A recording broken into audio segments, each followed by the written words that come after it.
Hi guys, magandang araw. Meron na naman ako sa inyo panibagong i-share ngayon. Dumating na yung aking parcel guys na camera. Ang ganda-ganda niya guys. Papakita ko lang sa inyo. Ito yung guys oh. Ang liit lang niya guys. Ayan, nakikita nyo ba?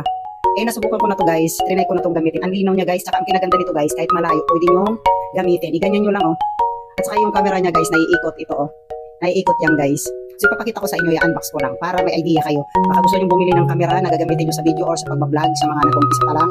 Maganda to guys, kaya ako nito bumili dahil yung cellphone ko puno na yung file. So bumili ako nito dahil ito yung ginagamit ko na. So ipapakita ko sa inyo para may idea kayo, no?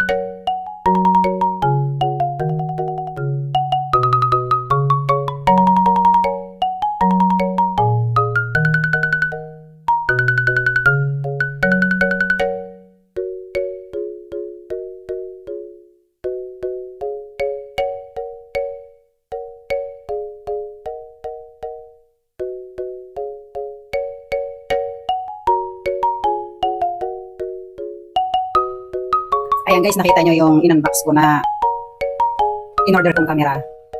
So may papakita ako sa inyo sample na video. Yung video na yon, ang gamit ko ay itong camera na yan. Para malaman nyo kung maganda talaga siya or hindi. At saka nga pala guys, sasabihin ko pala sa inyo, kapag bumili kayo ng ganito, kung may plano kayo bumili ng ganito, bumili na rin kayo ng SD card, no? Kasi kapag wala siyang SD card, hindi nyo rin magagamit dahil hindi siya gagana. So kailangan nyo bumili ng SD card. Ako kasi ang ginawa ko, bumili ako 120 yung pinakamataas nila dito na SD card. Baka sabihin nyo, ay, hindi naman siya gumagana. Uulitin ko po, no, hindi po siya gagana kapag wala pong SD card na ilalagay dito dahil ang video nyo mapupunta po sa SD card. Ayan po yung lagayan ng SD card, oh.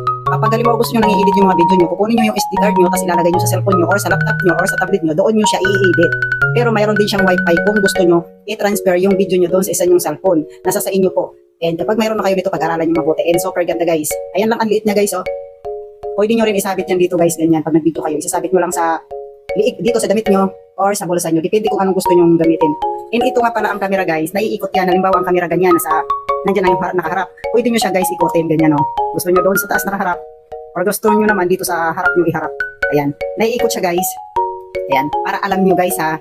Baka kasi may meron magtamang sasabihin na naman na ay hindi naman siya gumanagana. I-check nila kung ano-ano pa. Meron kasi ako nababasa niyan ng mga comment ganun. Para alam nyo ha. Ito guys, oh. Ito yung power niya. Ayan, oh. And ito.